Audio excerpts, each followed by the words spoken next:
राधे कृष्णा देवी और सज्जनों, स्वागत है आपका आपके अपने चैनल सनातन गौरव में। मैं हूं पंडित अनिल तिवारी और आज मैं आपको सुनाने वाला हूं नरक चतुर्दशी की व्रत कथा, जो कि इस प्रकार है।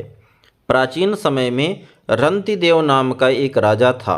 वह पहले जन्म में बहुत ज़्यादा ही धर्मात्मा और दानी था। उसी पूर्वकृत कर्मों से इस जन्म में भी राजा दान आदि सत्कर्म किया करता था।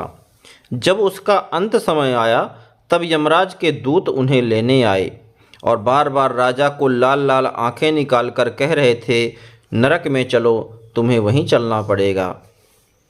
इस पर राजा घबराया और नरक में चलने का कारण पूछा।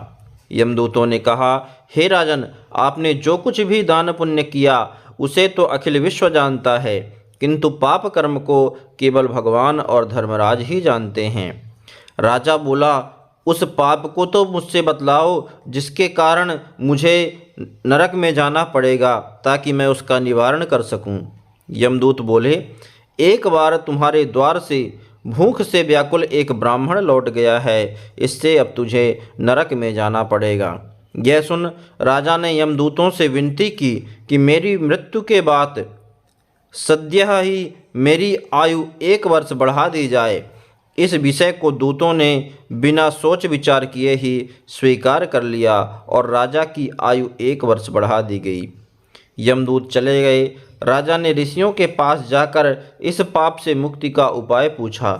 ऋषियों ने बतलाया, हे राजन, तुम कार्तिक कृष्ण पक्ष चतुर्दशी को व्रत रह करके भगवान कृष्ण का पूजन करना, ब्राह्मण भोजन कराना तथा दान दे करके क्षमा मांगना, तब तुम पाप मुक्त हो जाओगे। कार्तिक कृष्ण पक्ष की चतुर्दशी आने पर राजा ने नियम पूर्वक व्रत किया और इसकी व्रत के प्रभाव से अंत में उसे वैकुंठ लोक की प्राप्ति हुई। बोलिए भगवान श्री हरि विष्णु की जय हो।